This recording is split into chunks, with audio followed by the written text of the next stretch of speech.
I've been listening to the book The Screwtape Letters by C.S. Lewis, and it's a very good, thought-provoking book. One of the comments he just made was the idea that the teachings of Paul have been taken out of circulation a bunch.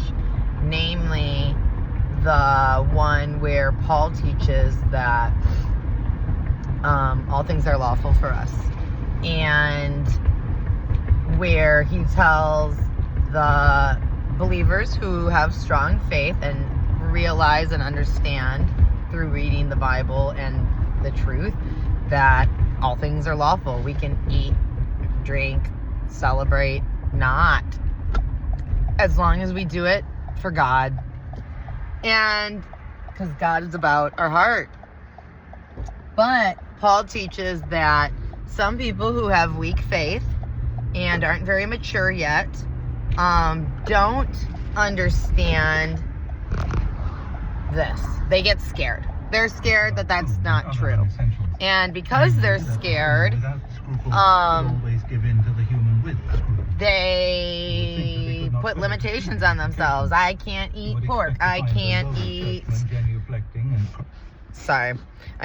pork. I can't eat I can only eat vegetables. I won't eat any animal products. I will only do this. I will only do that. I have to cross myself, otherwise God won't hear me. I have to, and they put all these rules and boundaries and limitations on themselves and on God. And Paul tells believers who have strong faith and understanding of the word to act in a way that doesn't damage the weak believer's faith. So when you're around them, we are supposed to cater to the weaker. Look at this world. The world teaches the strong survive. And the Bible teaches love waits. And we help each other. And we don't judge each other. And we don't condemn each other. And we don't demean each other because someone else is weaker in their faith than you. You tell them the truth and you teach them the truth and you show them the truth, but you don't do anything that could lead them to sin. And in the book, he said how, and I had never thought about it this way, the opposite is also true. The weak believers, the believers who have low faith, who feel the need to cross themselves, who feel the need to abstain from worshiping, or I'm sorry, not worshiping. Well, you should abstain from worship. Sorry, I just saw my sister. Believers who abstain from eating meat, or who abstain from certain diets or from certain foods, or who don't want to celebrate holidays or be involved in holidays, or who say you have to be involved in holidays. Paul talks about all of these things. But those weak believers, they are called to not idolize those things in such a way that they think their faith depends on it, and thus teach other believers to do the same. Because if you are a believer who believes those things so strongly, that is an idol in your life.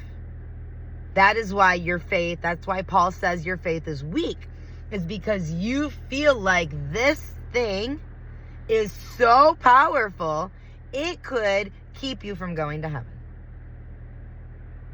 You think that if you eat bacon, you will not go to heaven. And you believe that. You believe it's biblical. You have your reasonings. And Paul tells us that those reasonings are weak and your faith is weak. And you are supposed to grow. And us who are more mature are not supposed to judge you, but to love you, be patient, kind, and If I know that that person over there believes they shouldn't eat bacon, then I'm not going to give them bacon.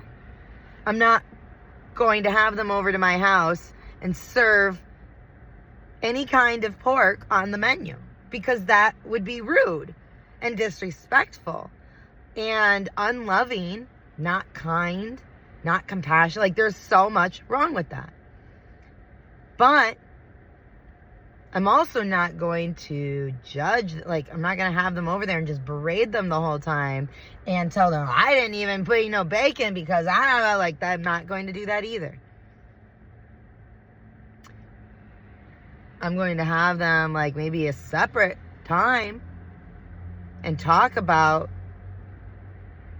why they believe that and why they feel that so strongly, even though Paul teaches very clearly that's not true. And I would sit down and I would have a conversation with them, and I would open the conversation with questions and curiosity so I could learn and understand why they believe that. That way we can pray and ask God to help us grow past that, so that they aren't weak, so that they can be mature and strong in their faith, and they don't have to have fear. Because the Bible teaches true love casts out all fear. And it teaches us that if as a human we have fear of discipline or repercussion because of our actions, that we don't understand love yet. And that's why those people are weak in their faith. And it's not our job to judge them, condemn them, tease them, make fun of them.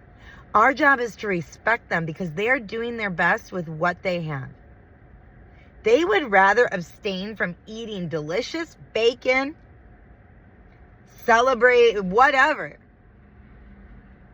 than to risk losing their salvation.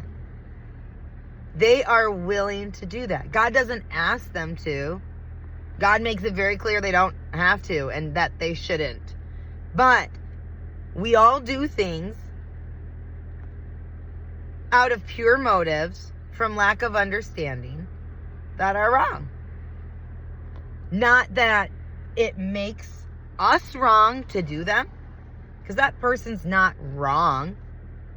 They're not living like sin to do that, but they're not living up to their truest potential, their strongest faith, their biggest growth, their God-given confidence to walk in security of love without the fear. And this is so important. And I had never thought about it from both sides. I had always heard about it from my side. Like, I know my faith is stronger than that, and so I don't live my life that way. But I also know there are Christians that do. And I've had a lot of Christians be like, well, why do I always have to be strong? Why do I have to? Why? Because that's our job as Christians. That's what Jesus tells us to do. But I never thought about it, that they have a job too.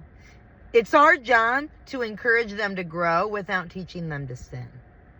That's our job. And their job is to grow without sinning. To learn to walk in confidence without taking advantage of grace. And that is the balance and the trick and the adventure. So, I love you guys. He loves you more. Walk in confidence, not in fear. Have a great day.